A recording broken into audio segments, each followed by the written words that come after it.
আসসালামু আলাইকুম স্যার, কেমন আছেন? ওয়ালাইকুম আসসালাম। আলহামদুলিল্লাহ। স্যার আসসালামু আলাইকুম, কেমন আছেন? ওয়ালাইকুম আসসালাম। আলহামদুলিল্লাহ ভালো আছি। তোমরা সবাই ভালো আছো তো? আচ্ছা, আমরা শুরু করি তাহলে।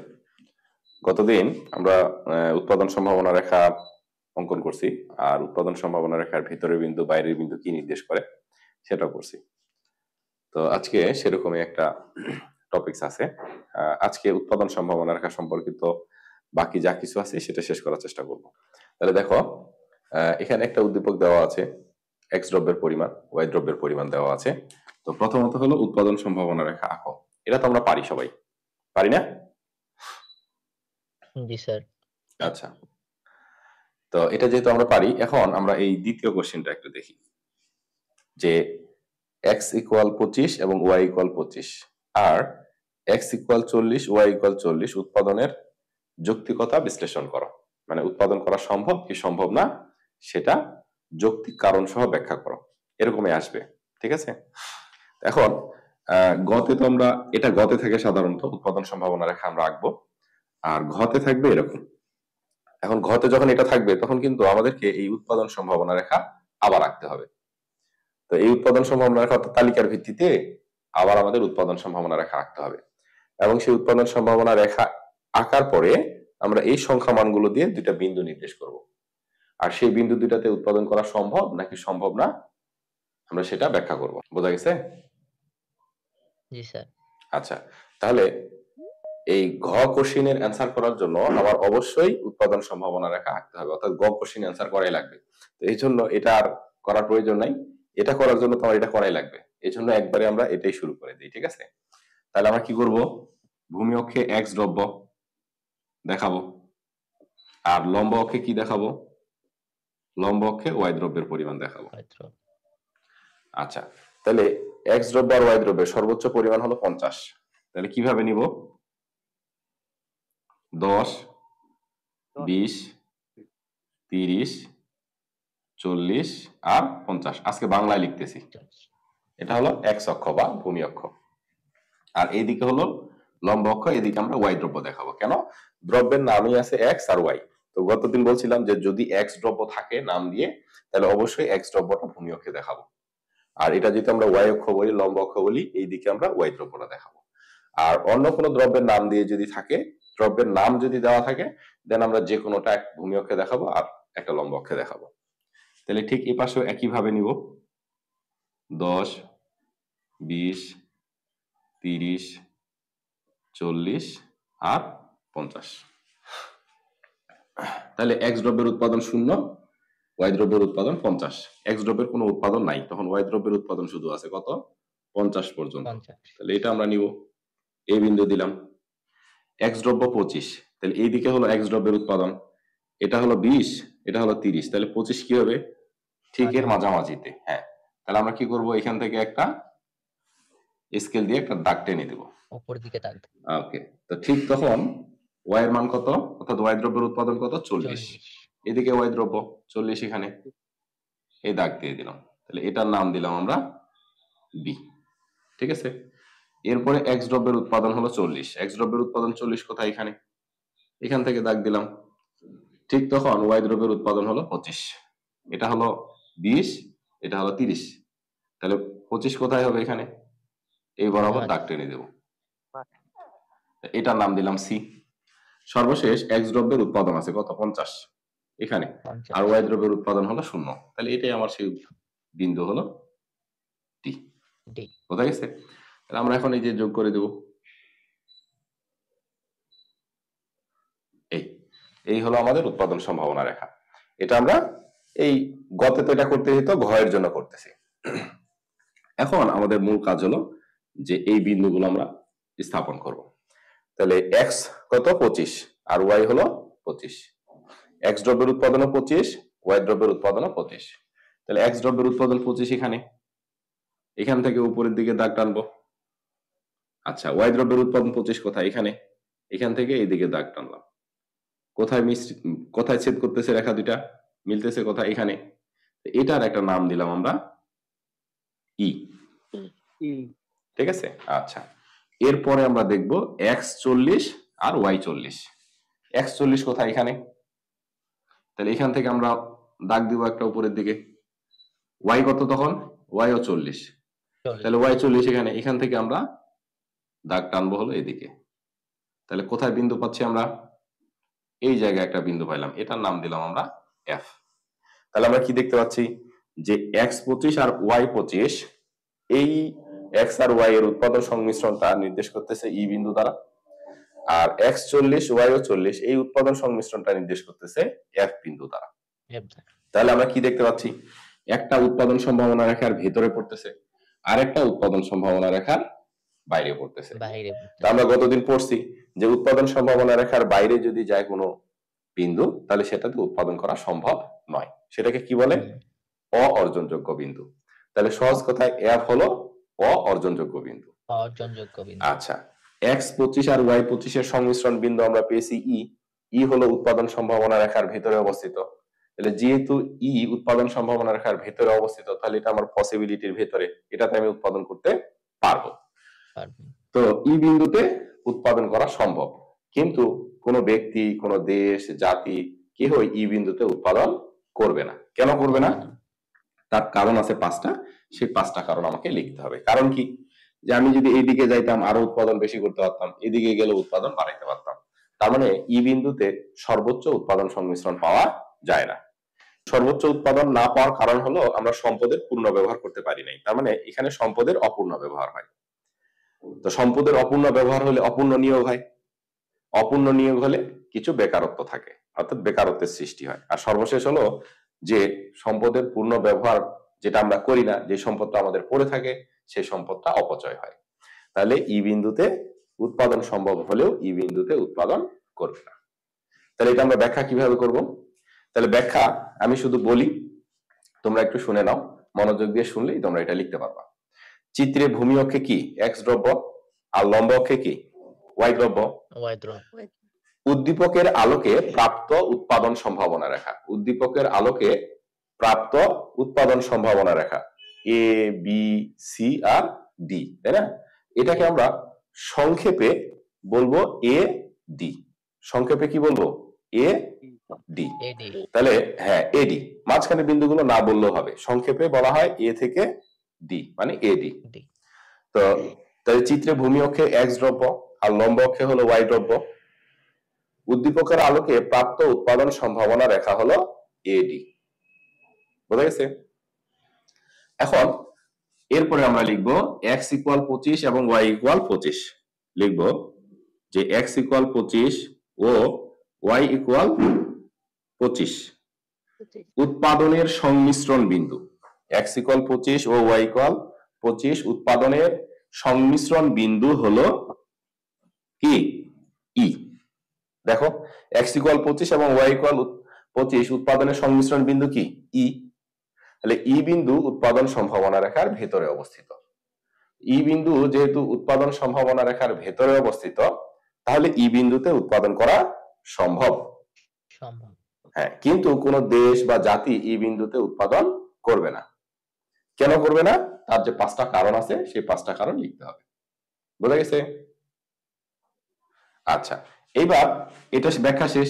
এরপরে আমরা এটা লিখবো যে x = 40 ও y = 40 উৎপাদনের সংমিশ্রণ বিন্দু হলো f। তাহলে f বিন্দু উৎপাদন সম্ভাবনা রেখার বাইরে অবস্থিত, আর উৎপাদন সম্ভাবনা রেখার বাইরে অবস্থিত কোনো বিন্দুতে উৎপাদন করা সম্ভব নয়। কারণ কি? কারণ হলো সম্পদের স্বল্পতা বা দুষ্প্রাপ্যতা। তাহলে এই f হলো অ-অর্জনযোগ্য বিন্দু। তাহলে আমরা কি দেখলাম? এই উৎপাদনের যৌক্তিকতা কিন্তু বিশ্লেষণ হলো আসলে দুটো বিন্দুর কোনোটাতেই আমরা উৎপাদন করব না। f বিন্দুতে উৎপাদন সম্ভবই নয়, এটা অ-অর্জনযোগ্য। আর এটাতে উৎপাদন সম্ভব হলেও এটাতে আমরা উৎপাদন করব না। বোঝা গেছে? বুঝতে পারছো তো না? ওকে, পারবা তাহলে? ইনশাআল্লাহ। আমি তোমাদের একটা কাজ দেই, দেখো এই যে 3 নাম্বার কি বলছে? উভয় দ্রব্যের উৎপাদন 25 এবং উভয় দ্রব্যের উৎপাদন 50 সম্ভব কিনা? এটা হ্যাঁ, উভয় দ্রব্যের উৎপাদন 25 এবং উভয় দ্রব্যের উৎপাদন 50 সম্ভব কিনা, এটা কি এই চিত্রে বিন্দু এঁকে দেখাতে পারবা? 25 সম্ভব কিন্তু হ্যাঁ 50 উভয় দ্রব্যের উৎপাদন 25 এবং উভয় দ্রব্যের উৎপাদন 50 সম্ভব কিনা এটা একটু চিত্র আঁকো। একে কি ছবি পাঠাতে পারবা, মেসেঞ্জারে ছবি পাঠাতে পারবা? স্যার একই চিত্রে দুইটা দিব না, আলাদা আলাদা চিত্রে আলাদা আলাদা ভাবে আঁকতে হবে? এই যে আমরা এটাতে কি করছি দেখো, ই এবং এফ বিন্দু কি আলাদা চিত্রে আঁকছি না একই চিত্রে আঁকছি? একই চিত্রে আঁকছি না? হ্যাঁ তাহলে অবশ্যই একই চিত্রে দিতে হবে। কার হয়েছে বলো? স্যার আমার হয়েছে এবারে যে ওকে সালমা ছবি পাঠাইছে।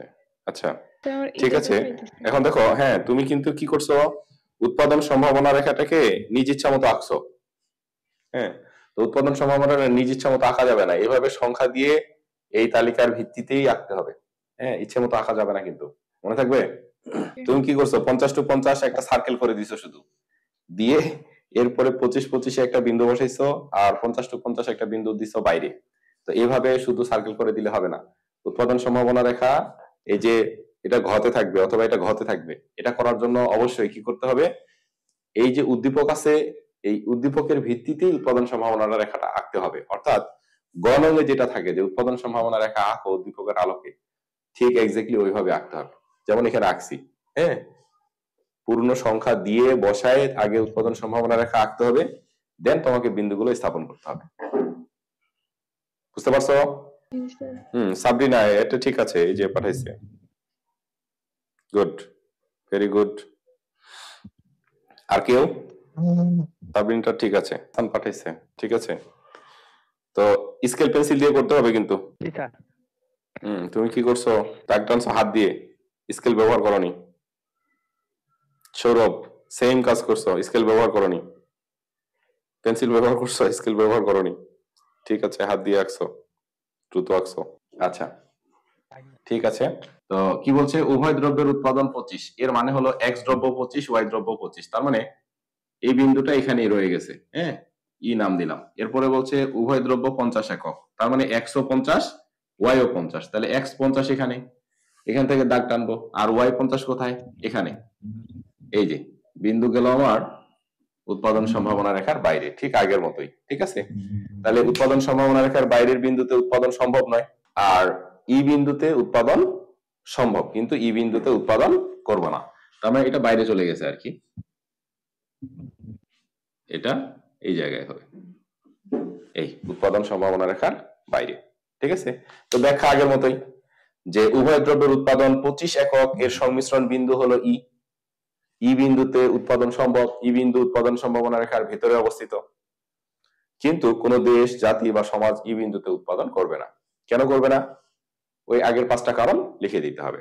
এরপরে লিখবো যে উভয় দ্রব্যের 50 একক উৎপাদনের সংমিশ্রণ বিন্দু কি, এফ, এফ বিন্দু উৎপাদন সম্ভাবনা রেখার বাইরে অবস্থিত, আর উৎপাদন সম্ভাবনা রেখার বাইরে অবস্থিত কোনো বিন্দুতে উৎপাদন সম্ভব নয়, তাহলে এফ হলো অর্জনযোগ্য বিন্দু। বোঝা গেছে? আচ্ছা এবার আমরা একটু জেনে নেই যে তোমরা এতদিন যাবত জানো হয়তো যে উৎপাদন সম্ভাবনা রেখা শুধু এই একটা শেপেরই হয়। তো উৎপাদন সম্ভাবনা রেখা আসলে এই এক শেপের হয় না, উৎপাদন সম্ভাবনা রেখা সাধারণত 3 ধরনের হয়। তো আমরা সচরাচর বিগত সালে বিভিন্ন বোর্ডে যে কোশ্চেন গুলো আসছে সে সবগুলোতে দেখছি যে তালিকা দেওয়া থাকে, সেই তালিকার ভিত্তিতে উৎপাদন সম্ভাবনা রেখা সবসময় এরকম শেপেরই হয়। বোঝা গেছে? জি স্যার। ওকে, তো উৎপাদন সম্ভাবনা রেখা সাধারণত 3 ধরনের হয়। উৎপাদন সম্ভাবনা রেখা কয় ধরনের? 3 ধরনের হয়। তো এই যে আমরা যে রেখাটা এখানে আঁকতে পারছি উদ্দীপকের আলোকে, এখানে আমরা যে উৎপাদন সম্ভাবনা রেখাটা দেখতেছি যে এ থেকে বি পর্যন্ত, মূলবিন্দুর দিকে অবতল বলে এটাকে। হ্যাঁ এটা হলো মূলবিন্দুর দিকে অবতল রেখা। তো এটা আমরা সবসময় সাধারণত এই উৎপাদন সম্ভাবনা রেখা দেখি। তো এই উৎপাদন সম্ভাবনা রেখা 3 ধরনের হয়, তাহলে এটা ফার্স্ট এটাকে বলা হয় মূলবিন্দুর দিকে অবতল। দ্বিতীয়ত উৎপাদন সম্ভাবনা রেখা এরকমও হতে পারে যে মূলবিন্দুর দিকে উত্তল, এরকম রেখাও হতে পারে, এই যে এটা এরকমও হতে পারে। বোঝা গেছে? এটা হলো এ আর এটা হলো বি। এটা হলো কি চাঁদ উল্টা দিকের মতো, আর এটা হলো বাঁকা চাঁদের মতোই। এটাকে বলা হচ্ছে মূলবিন্দুর দিকে উত্তল। এটাকে কি বলে? মূলবিন্দুর দিকে উত্তল উৎপাদন সম্ভাবনা রেখা। আর এটা হলো মূলবিন্দুর দিকে অবতল। কেন? এই যে এই রেখাটার যে উঁচু অংশটা, এই উঁচু অংশটাকে কি বলে? উত্তল। এটা হলো মূলবিন্দু, হলো এটা, এই উঁচু অংশটা মূলবিন্দুর দিকে, তাই এটাকে বলা হচ্ছে মূলবিন্দুর দিকে উত্তল। আর এই রেখাটা, এই রেখাটার পিঠ মানে উঁচু অংশ কোন দিকে? এই দিকে। আর নিচু অংশটা হলো এইদিকে, তাই এই অংশটাকে বলে উত্তল। আর এর ভেতরের অংশটাকে বলে অবতল, তাই এই অবতল অংশটা এই মূলবিন্দুর দিকে, তাই এটাকে বলা হচ্ছে মূলবিন্দুর দিকে অবতল রেখা। অবতল। আচ্ছা, আর একটা উৎপাদন সম্ভাবনা রেখা হলো সরল আকৃতির হয়। উৎপাদন সম্ভাবনা রেখা এরকম সরল আকৃতির হয়। বোঝা গেছে? তাহলে এই উৎপাদন সম্ভাবনা রেখা সাধারণত 3 ধরনের হয়। একটাকে বলি আমরা মূলবিন্দুর দিকে অবতল, যেটা আমরা সচরাচর আঁকি, এটা হলো মূলবিন্দুর দিকে অবতল রেখা। দ্বিতীয়টা হলো মূলবিন্দুর দিকে উত্তল রেখা, এটাকে কি বলতেছি আমরা? কি রেখা? মূলবিন্দুর দিকে উত্তল রেখা, এরকম শেপ হতে পারে। আর তৃতীয়ত হলো এটাকে বলা হচ্ছে সরল রেখা, এটাকে বলা হচ্ছে সরল রেখা। এটা হলো মূলবিন্দুর দিকে উত্তল না অবতল না, এটা হলো জাস্ট সরল রেখা। তো এটা হলো থার্ড টাইপ। তাহলে আমরা দেখলাম যে উৎপাদন সম্ভাবনা রেখা 3 ধরনের হয়: মূলবিন্দুর দিকে অবতল, মূলবিন্দুর দিকে উত্তল, আর হলো সরল রেখা। তো এটারও এরকম তালিকা থেকে তোমরা যখন আঁকবা, যদি কখনো পরীক্ষায় এই তালিকা থাকে, তাহলে তো এরকম রেখা পাবা, মূলবিন্দুর দিকে অবতল রেখা পাবা।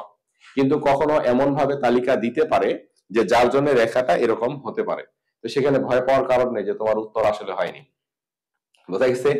যা মান আছে তার প্রেক্ষিতে রেখা এই 3 ধরনের হতে পারে। তো তোমাকে যে তালিকাটা দিবে, সেই তালিকাটা সংখ্যা যা থাকবে, সেই সংখ্যার প্রেক্ষিতে উৎপাদন সম্ভাবনা রেখা এই 3 টাইপের যে কোনো এক টাইপের হতে পারে। এখন তোমাকে এমন সংখ্যা দিল যে তোমার উৎপাদন সম্ভাবনা রেখা এরকম সরল রেখা হলো, এতে ভয় পাওয়ার কিছু নাই, যে কারণ আমরা জানি যে উৎপাদন সম্ভাবনা রেখা এরকম সরল রেখাও হতে পারে। আবার তালিকাটা এমন ভাবে দিল যে উৎপাদন সম্ভাবনা রেখাটা এরকম শেপ আসলো, তার মানে এটাও ঠিক আছে, কারণ উৎপাদন সম্ভাবনা রেখা 3 ধরনেরই হয়। বোঝা গেছে? তো এটা ছিল আমাদের এই প্রশ্ন, যে উৎপাদন সম্ভাবনা রেখার ধরন, যে উৎপাদন সম্ভাবনা রেখা 3 ধরনের হয়। মনে থাকবে? জি স্যার। ওকে, কয় ধরনের? 3 ধরনের। 3 ধরনের। কি কি? মূলবিন্দুর দিকে অবতল, উত্তল, অবতল আর সরল রেখা। উত্তল, অবতল এবং সরল রেখা। তো মূলবিন্দুর দিকে উত্তল রেখাটা, এই যে আমরা এখানে যেটা আঁকছি, এটাই হলো মূলবিন্দুর দিকে উত্তল রেখা। বোঝা গেছে? ওকে, তাহলে আমি এটা মুছে দিলাম। তাহলে আমরা জানলাম যে উৎপাদন সম্ভাবনা রেখা 3 ধরনের হয়: মূলবিন্দুর দিকে অবতল, মূলবিন্দুর দিকে উত্তল, আর একটা হলো সরল রেখা। এবার আমরা দেখব যে উৎপাদন সম্ভাবনা রেখা কিভাবে স্থানান্তরিত হয়। উৎপাদন সম্ভাবনা রেখা স্থানান্তরিত হতে পারে, তো দেখি। তো ধরে নিলাম যে এটা একটা উৎপাদন সম্ভাবনা রেখা এ বি, ঠিক আছে? তো এ বি হলো একটা উৎপাদন সম্ভাবনা রেখা। এই পাশে কি আছে? এই পাশে আমরা এক্স দ্রব্য দেখাইছি, আর এই পাশে দেখাইছি কি? ওয়াই দ্রব্য। তাহলে আমাদের যে সম্পদ আছে, আমরা যে প্রযুক্তি ব্যবহার করি, সেই সম্পদ এবং সেই প্রযুক্তির মাধ্যমে, সম্পদের পূর্ণ ব্যবহারের মাধ্যমে আমরা একটা উৎপাদন সম্ভাবনা রেখা পেয়েছি এ বি। তো এই উৎপাদন সম্ভাবনা রেখা কি নির্দেশ করে? আমার সর্বোচ্চ উৎপাদনের সীমা নির্দেশ করে। আমি এর চেয়ে, আমার যে সম্পদ আছে তা দিয়ে এর চেয়ে বেশি উৎপাদন করা সম্ভব নয়, এজন্য আমার এইটাই হলো উৎপাদন সম্ভাবনা রেখা। এখন কোনো কারণে যদি প্রযুক্তিগত উন্নয়ন ঘটে, কিসের উন্নয়ন? প্রযুক্তিগত উন্নয়ন। কোনো কারণে যদি প্রযুক্তিগত উন্নয়ন ঘটে, যে আমরা উচ্চ ফলনশীল বীজ আবিষ্কার করলাম, আগে যেখানে একর প্রতি 100 মণ উৎপাদন হতো, এখন সেখানে একর প্রতি দ্বিগুণ উৎপাদন হয়, অর্থাৎ 200 মণ উৎপাদন হয়। তো যদি আমরা এরকম প্রযুক্তি আবিষ্কার করতে পারি, প্রযুক্তিগত যদি উন্নয়ন ঘটে, তারপরে উচ্চ ফলনশীল জাতের বীজ যদি উদ্ভাবন করতে পারি, আধুনিক কৌশল যদি আমরা ব্যবহার করতে পারি, তাহলে আমার কি হবে? তখন ওই একই পরিমাণ জমিতে আমি পূর্বের চেয়ে বেশি পরিমাণ দ্রব্য উৎপাদন করতে পারবো, যেহেতু উৎপাদনশীলতা বেড়ে গেল, দ্বিগুণ হলো। তাহলে উভয় দ্রব্যের উৎপাদন আগের চেয়ে বেড়ে যাবে। ধরো আমার এই 1 একর জমি ছিল, আমি যে প্রযুক্তিতে এখন উৎপাদন করছি, সেই প্রযুক্তিতে আমি এখানে 100 মণ উৎপাদন করতে পারি। এক্স দ্রব্য সর্বোচ্চ 100 মণ উৎপাদন করতে পারি, ওয়াই দ্রব্য মনে করো সর্বোচ্চ 100 মণ উৎপাদন করতে পারি। তো আমার যদি প্রযুক্তির উন্নয়ন ঘটে, আমি যদি উন্নত জাতের বীজ আবিষ্কার করতে পারি বায়োটেকনোলজির মাধ্যমে, তাহলে আমি কি করতে পারি? উৎপাদন একর প্রতি বাড়িয়ে ফেললাম প্রযুক্তির আবিষ্কারের ফলে, নতুন প্রযুক্তির আবিষ্কারের ফলে, প্রযুক্তির উন্নয়নের ফলে। তাহলে 101 মনের জায়গায় আমি এখন 200 মন উৎপাদন করতে পারতেছি, তাহলে পূর্বের তুলনায় বেশি পরিমাণ উৎপাদন করতে পারতেছি। তখন উৎপাদন সম্ভাবনা রেখা সমানভাবে ডান দিকে স্থানান্তরিত হয়।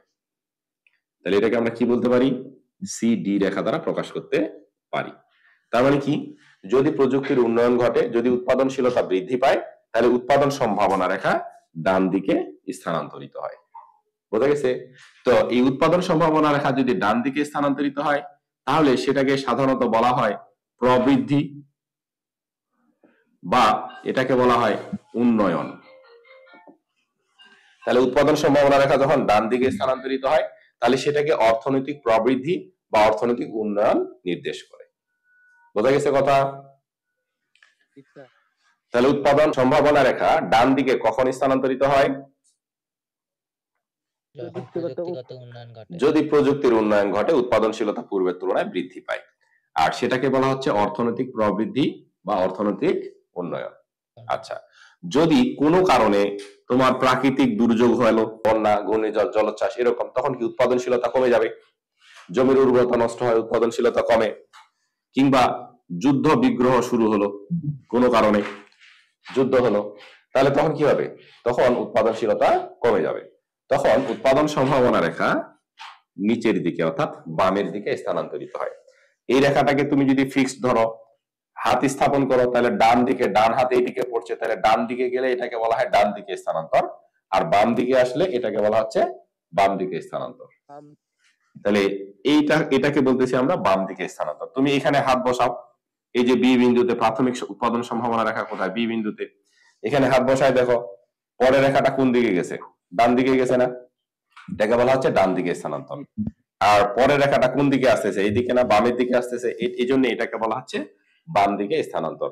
তবে তোমরা মনে করো সাধারণত যে এখান থেকে এই দিকে বুঝি এটা মনে হয় উপরে, হ্যাঁ এটা দেখতে মনে হয় উপরে, কিন্তু আসলে কোন দিকে স্থানান্তর হয়েছে? আসলে ডান দিকে স্থানান্তর হয়েছে, আর এটা বাম দিকে স্থানান্তরিত হয়েছে। তার মানে যদি কোনো কারণে প্রাকৃতিক দুর্যোগ হয়, যদি যুদ্ধ হয় দুটি দেশের মধ্যে, তাহলে তখন প্রবৃদ্ধি বা উন্নয়ন কি হ্রাস পায়, উৎপাদনশীলতা কমে যায়, তখন উৎপাদন সম্ভাবনা রেখা বামে স্থানান্তরিত হয়। তাহলে এটাকে আমরা নাম দিলাম ই এবং এফ। তাহলে এটাকে কি বলে?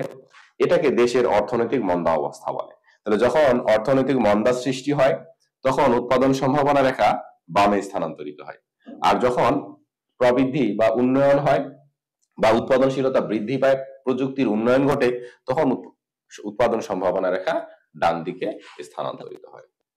তাহলে এই রেখা দ্বারাও আমরা একটা দেশের অর্থনৈতিক অবস্থার সম্পর্কে সেই তাৎক্ষণিকভাবে ধারণা পেতে পারি। যদি কোনো একটা দেশের, এটা ছিল প্রাথমিক উৎপাদন সম্ভাবনা রেখা, পরবর্তীতে যদি দেখি আমরা যে তার উৎপাদন সম্ভাবনা রেখা বর্তমানে সিডি, তাহলে বুঝবো যে ওই দেশের অর্থনৈতিক উন্নয়ন ঘটেছে, অর্থাৎ অর্থনৈতিক প্রবৃদ্ধির সৃষ্টি হয়েছে, প্রযুক্তিগত উন্নয়ন ঘটেছে।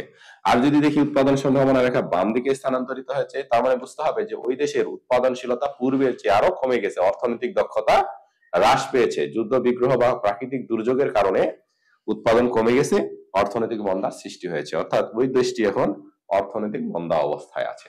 তাহলে এটা দিয়ে আমরা অর্থনৈতিক প্রবৃদ্ধিও নির্দেশ করতে পারি, অর্থনৈতিক মন্দা নির্দেশ করতে পারি। তবে এখান থেকে এমসিকিউ কোশ্চেন হয় যে কখন অর্থনৈতিক প্রবৃদ্ধি নির্দেশ করবে?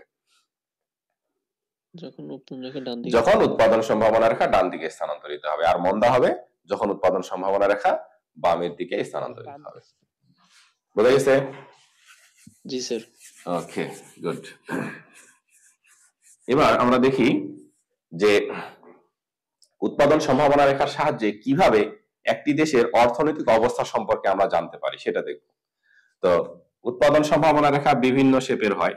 তা আমরা এই যে বললাম একটু আগে, উত্তল, অবতল এবং সরল রেখা।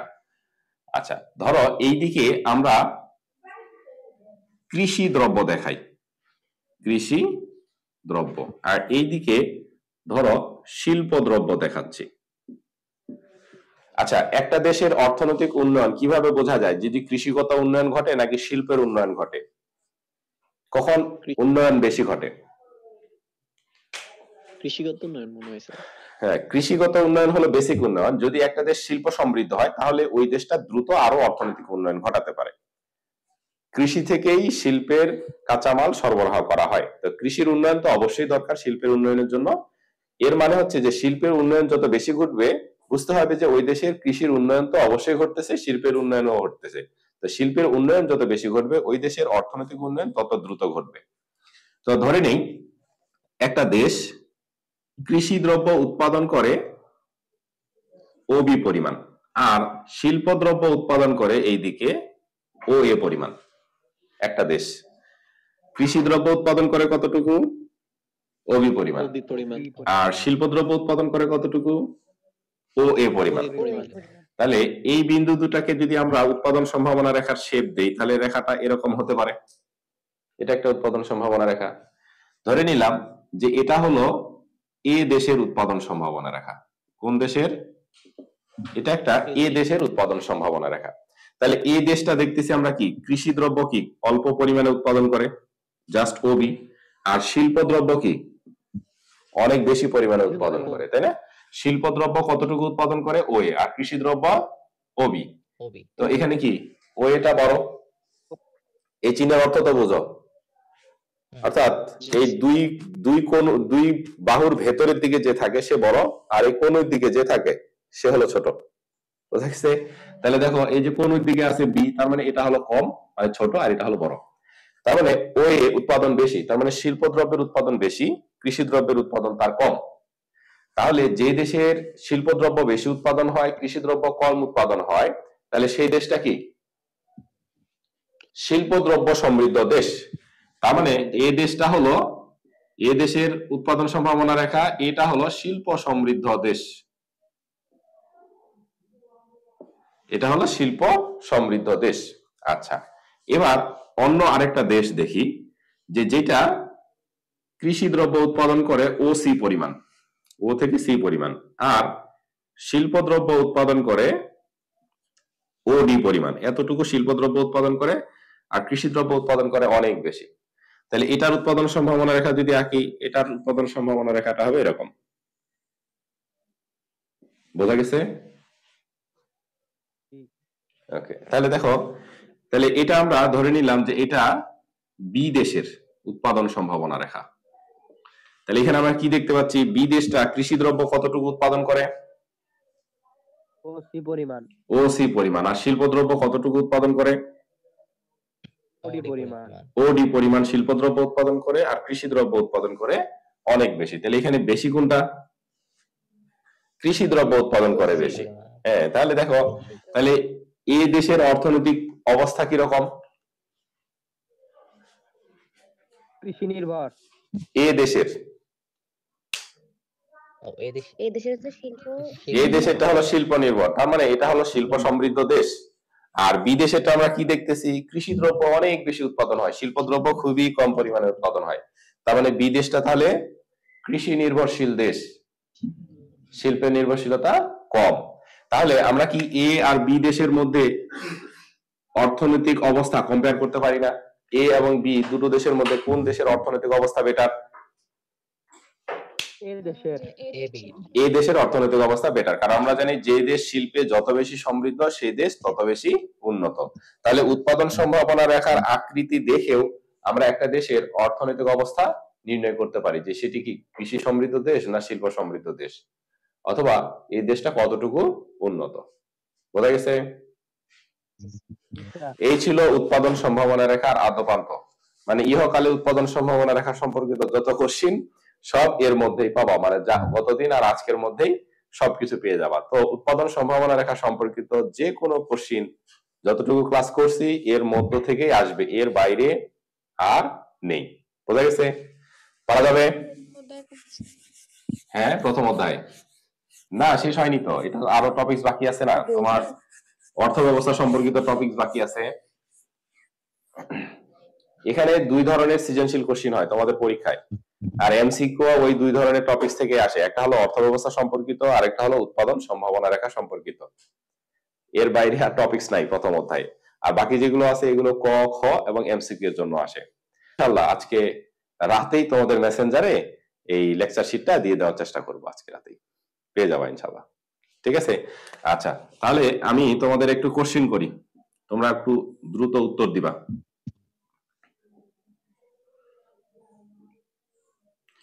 আমি একটা উৎপাদন সম্ভাবনা রেখা আঁকলাম।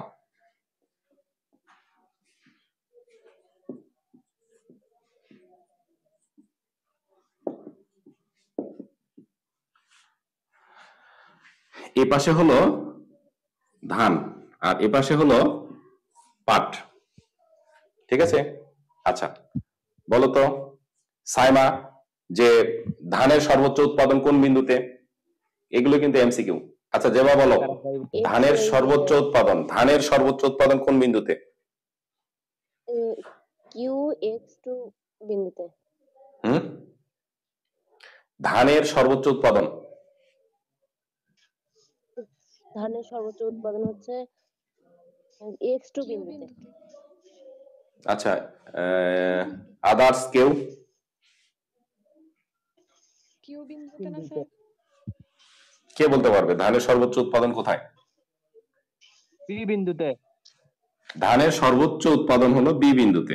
এদিকে কিসের উৎপাদন দেখাইছি? ধানের উৎপাদন। তাহলে ধানের উৎপাদন বাড়তে বাড়তে বাড়তে বাড়তে বাড়তে সর্বোচ্চ কোথায়? বি বিন্দুতে। আচ্ছা এখন আমাকে বলো ধানের উৎপাদন শূন্য কোথায়? ও বিন্দুতে। ও বিন্দুতে ধানের উৎপাদন শূন্য কেন?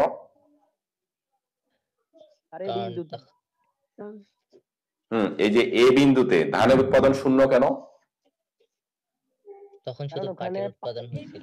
কারণ তখন আমি যদি আমার ওই জমিটুকুতে পাট উৎপাদন করি, তাহলে পাট উৎপাদন করতে করতে আমি সর্বোচ্চ পরিমাণ পাট উৎপাদন করতে পারবো এ পর্যন্ত। তাহলে আমি যেহেতু সব জমিতে পাট উৎপাদন করতেছি, তাহলে তখন কি ধান উৎপাদন করতে পারবো? পারবো না। তার মানে এখানে ধানের উৎপাদন শূন্য। তাহলে পাটের উৎপাদন শূন্য কোথায়?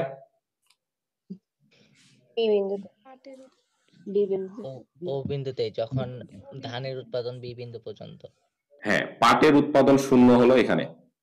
ধানের উৎপাদন সর্বোচ্চ যেখানে, সেখানে অপর দ্রব্যটার উৎপাদন শূন্য। বোঝা গেছে? তাহলে ধানের সর্বোচ্চ উৎপাদন যখন বিতে, তখন পাটের উৎপাদন শূন্য। আর পাটের সর্বোচ্চ উৎপাদন যখন এ বিন্দুতে, ওই বিন্দুতে ধানের উৎপাদন হলো শূন্য। এটা মনে রাখতে হবে। এটা থেকে কিন্তু এমসিকিউ আসে যে সর্বোচ্চ কোথায় আর শূন্য কোথায়। আচ্ছা এখন বলতো বেকারত্ব নির্দেশকারী বিন্দু কোনটি?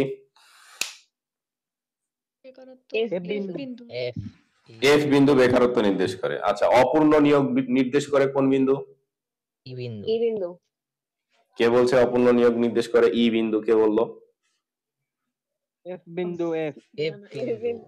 এফ বিন্দুই অপূর্ণ নিয়োগ নির্দেশ করে। হ্যাঁ, এফ বিন্দুই বেকারত্ব নির্দেশ করে। আচ্ছা আমি যদি বলি সম্পদের পূর্ণ ব্যবহার নির্দেশ করে কোন বিন্দু?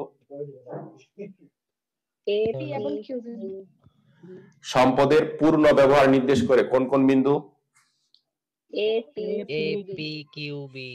Good, very good. A P Q B চারটা বিন্দুই সম্পদের পূর্ণ ব্যবহার নির্দেশ করে।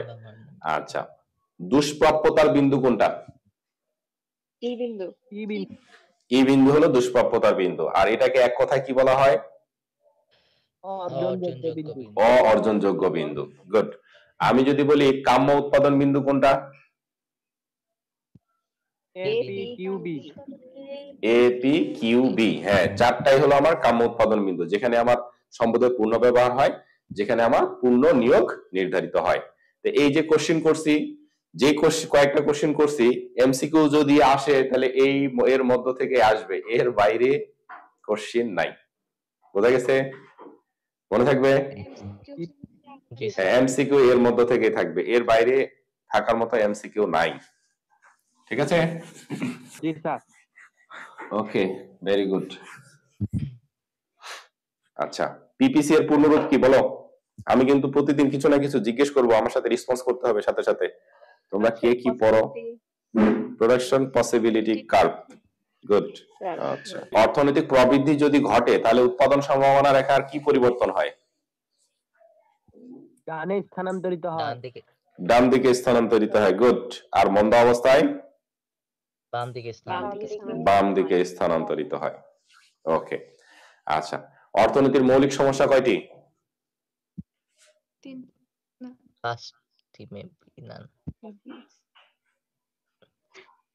এটা আমি বলি নাই কখনো, জিজ্ঞেস করলাম। অর্থনীতির মৌলিক সমস্যা তিনটি কি কি বলো তো কেউ একজন? জন্য উৎপাদন করবে, কিভাবে উৎপাদন করবে, আর কি তাহলে প্রথমটা হলো যে কি কি দ্রব্য সামগ্রী উৎপাদন করা হবে, দ্বিতীয়টা হলো কিভাবে উৎপাদন করা হবে, আর তৃতীয়টা হলো কার জন্য উৎপাদন করা হবে বা উৎপাদনের বন্টন কেমন হবে। আচ্ছা, এখন আমাকে বলতে পারবে কেউ যে নির্বাচন কি? অনেকগুলো অভাবের মধ্যে একটা অভাব চিহ্নিত করাকে নির্বাচন বলে। সুনির্দিষ্ট অভাবকে। সুনির্দিষ্ট অভাবকে, ওইটা অবশ্যই ওইটার ইম্পর্টেন্সই বেশি হতে হবে। অর্থাৎ অনেকগুলো অভাবের মধ্যে যে অভাবটা আমার সবচেয়ে বেশি জরুরি সেই অভাবটাকে বাছাই করব, সেই অভাব বাছাই করাটাকে বলা হচ্ছে নির্বাচন। আচ্ছা, দুষ্প্রাপ্যতা কি? কোন একটি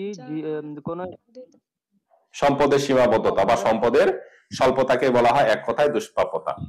এখন আরেকটা কোশ্চেন সেখানে হলো যে কোশ্চেন দুটা থাকে সমস্যা সম্পর্কিত, বলা হয় যে অর্থনীতির জমজ সমস্যা, আরেকটা হলো অর্থনীতির মৌলিক সমস্যা। তো অর্থনীতির মৌলিক সমস্যা হলো তিনটি, কি কি দ্রব্য উৎপাদন করব, কিভাবে উৎপাদন করব, কার জন্য উৎপাদন করব। আর অর্থনীতির জমজ সমস্যা হলো দুইটি, জমজ মানেই তো দুইটা। তো মনে রাখবা যে অর্থনীতির জমজ সমস্যা হলো একটা হলো দুষ্প্রাপ্যতা আর একটা হলো নির্বাচন। দুষ্প্রাপ্যতার কারণেই আসলে নির্বাচনের সৃষ্টি। আমাদের যদি সম্পদ সীমিত না হতো তাহলে তো আমরা সব অভাব একসাথে পূরণ করতাম। আমাদেরকে কি অভাব বাছাই করার দরকার ছিল না যে এটা আগে পূরণ করি আর এটা কয়েকদিন পরে করি, এরকম বাছাই করার কোনো প্রয়োজন হয় না। তো যেহেতু আমাদের সম্পদ সীমিত অর্থাৎ দুষ্প্রাপ্যতা আছে, তার জন্যই কিন্তু আমরা বাছাই করে উৎপাদন করি, কোনটা উৎপাদন করব কোনটা করব না, কোনটা কম উৎপাদন করব আর কোনটা বেশি উৎপাদন করব, বা কোন জিনিসটা আগে কিনবো। কিন্তু সম্পদ যদি অসীম হতো তাহলে আমাদের বাছাই করার কোনো প্রয়োজন হতো না। তো সম্পদের সীমাবদ্ধতার কারণেই আমরা আসলে নির্বাচন সমস্যায় পড়ি। এই জন্য দুষ্প্রাপ্যতা আর নির্বাচন সমস্যাটাকে অর্থনীতিতে জমজ সমস্যা বলা হয়। মনে থাকবে। তো অর্থনীতির মৌলিক সমস্যাগুলো সম্পর্কে ধারণা দেন কে, বলতে পারো? অর্থনীতির এই যে মৌলিক সমস্যা তিনটি, এই ধারণা দেন হলো পল এ স্যামুয়েলসন। আর এই জন্যই পল এ স্যামুয়েলসনকে আধুনিক অর্থনীতির জনক বলা হয়। এই যে অর্থনীতির মৌলিক তিনটি সমস্যা আছে, এই তিনটি সমস্যা যেই দেশ যত ভালোভাবে সমাধান করতে পারবে সেই দেশের অর্থনৈতিক উন্নয়ন তত দ্রুত সংগঠিত হবে। এই জন্যই এই তিনটি সমস্যার ধারণা দেওয়ার কারণে পল এ স্যামুয়েলসনকে আধুনিক অর্থনীতির জনক বলা হয়। তাহলে তোমরা অবশ্যই রেডি থাকবে এবং এক্স্যাক্টলি টাইম অনুযায়ী জয়েন করবে। আমরা অনেক কিছু শিখবো, মাত্র শুরু করলাম। হ্যাঁ, অনলি 2টা ক্লাস করছি, 2টাই হলো উৎপাদন সম্ভাবনা রেখা সম্পর্কিত করছি। আগামী ক্লাস আমরা অর্থনীতির মৌলিক সমস্যা নিয়ে করব।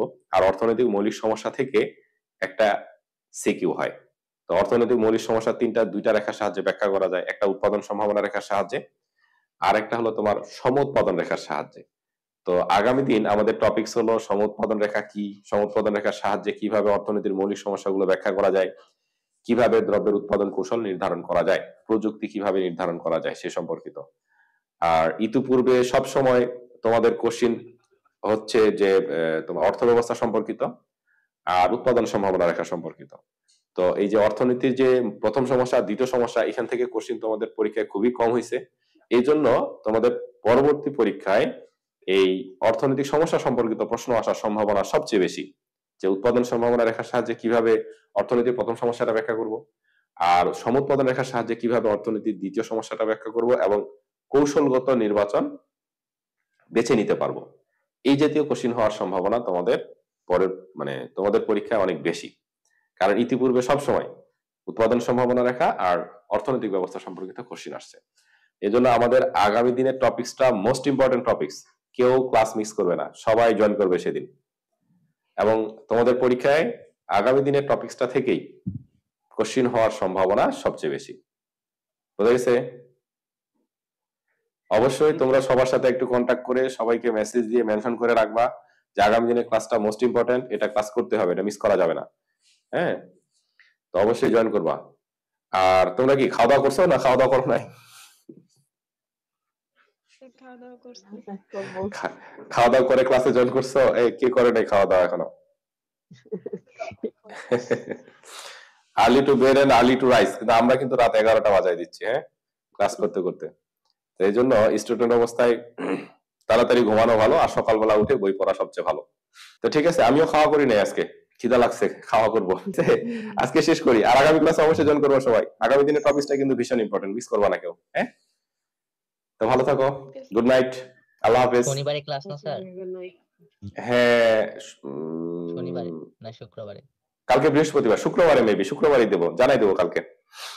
আচ্ছা স্যার, ঠিক আছে, আসসালামু আলাইকুম স্যার। ওয়ালাইকুম আসসালাম।